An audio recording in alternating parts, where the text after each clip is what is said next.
Um, we had one injury coming out of it, was Juwan Taylor, who hurt his right ankle. So other than that, we've got to do a little better than that. Obviously, when you're playing a good football team, it starts with me and doing my job better and giving our guys an opportunity to put them in good position there where they can make some plays. And against a team like this, both offensively and defensively, you have to take, you got to get off the field defensively, and you got to be able to stay on the field offensively and score touchdowns, not field goals. It's great for Bucker to make them for sure, but you want touchdowns in those situations. And so my hat goes off to them. Sean's done a nice job with them. They played a good game tonight. So that time's your.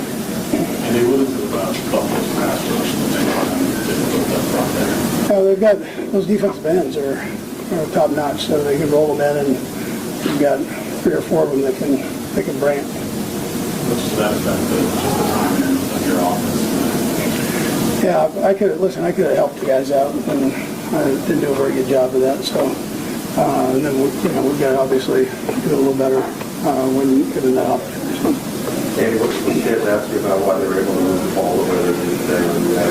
Yeah, listen, they got the run game going, and then right when you think they're going to run, they come back with play action and make it, and they did a good job of it. Andy, what did you see on the intentional ground, and what did the officials say? I saw a tip ball.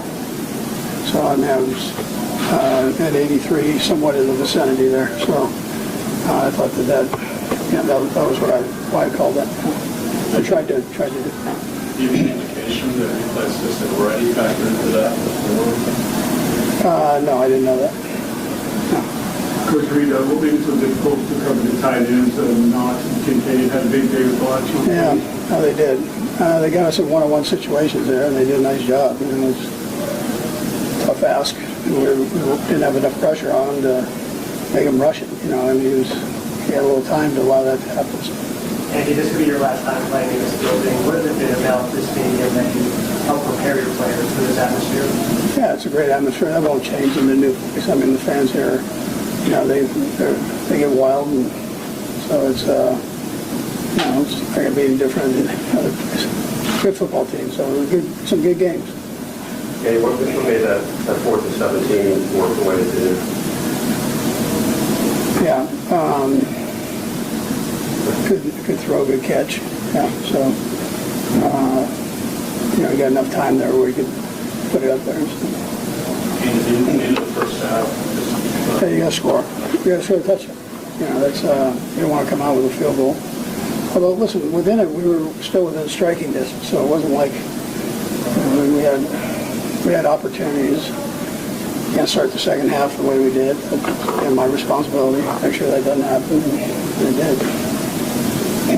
About to get the consideration to try one more time there from the 1 on 4th down before going to that. I wanted points. We had to come out there with points. So, no, I thought about it for sure, but about getting the field goal was the right thing to do right there.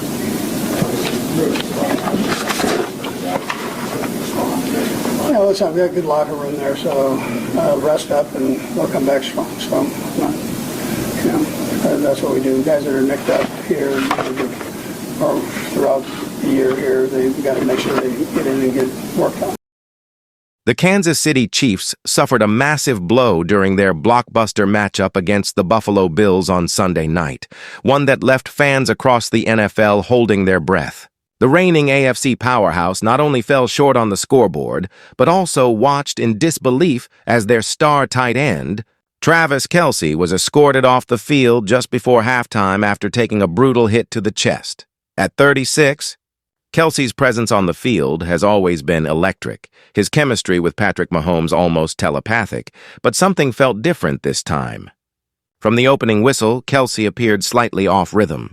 He missed a few key routes. His usual spark seemed dimmed, and when Mahomes tried to connect with him midway through the second quarter, disaster struck. It happened on 3rd down.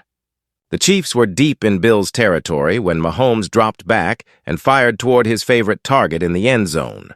But Buffalo's rookie safety, Cole Bishop, in just his second NFL game, met Kelce with a thunderous hit. The two collided hard, both tumbling to the turf. Kelce clutched his chest immediately, grimacing in pain as trainers rushed to his side. Moments later, both players were sent to the locker room for evaluation. Kansas City had to settle for a field goal instead of a potential touchdown. As Kelce slowly walked off the field, cameras caught him mouthing a few words toward Bills fans in the stands, something between defiance and respect. Orchard Park erupted, and you could feel the tension shift. Highmark Stadium was alive, and the Bills were ready to seize their moment.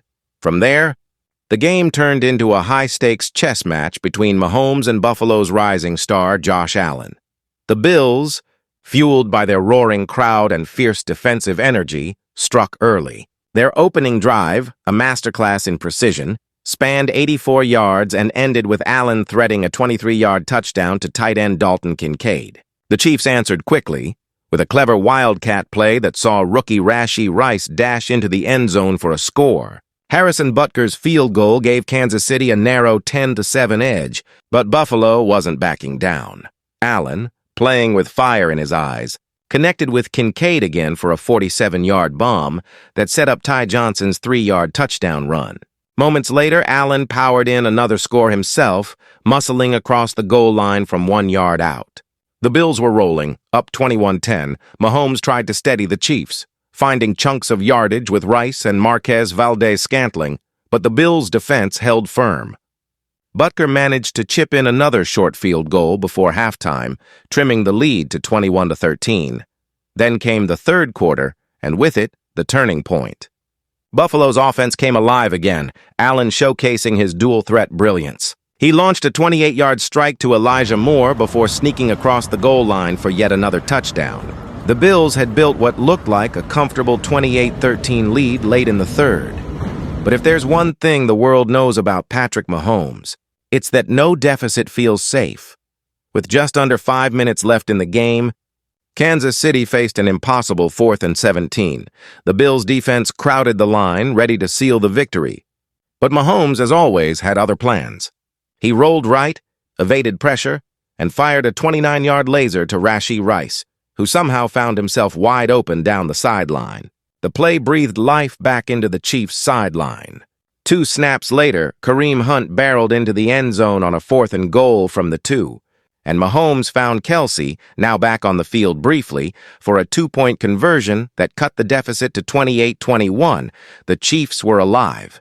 The stadium fell silent for a moment. Could Mahomes pull off another miracle? But just when Kansas City's comeback story seemed inevitable, Buffalo's defense delivered the play of the night. On 3rd and 10 from his own 24, Mahomes dropped back again, scanning the field for his next hero. He launched a deep ball toward Xavier Worthy, the rookie speedster streaking down the sideline. But Bills cornerback Maxwell Hairston, reading the route perfectly, leaped into the air and snatched the ball away. Interception. The crowd exploded. From there, the Bills tried to close it out. Allen guided the offense downfield, milking precious seconds off the clock. Kicker Matt Prater had a chance to put the game away with a 52-yard field goal, but the ball clanged off the right upright, a collective gasp echoing through the stadium. The Chiefs had one last shot, just 22 seconds to make magic happen. 2 Hail Mary attempts later, the ball hit the turf. Game over. Buffalo escaped with a thrilling 28-21 victory, their 5th straight regular season win over Kansas City. For the Bills, it was more than just a win. It was a statement. They now sit at 6-2, just half a game behind the division-leading New England Patriots, who have won 6 straight and hold the tiebreaker after their Week 5 triumph in Buffalo.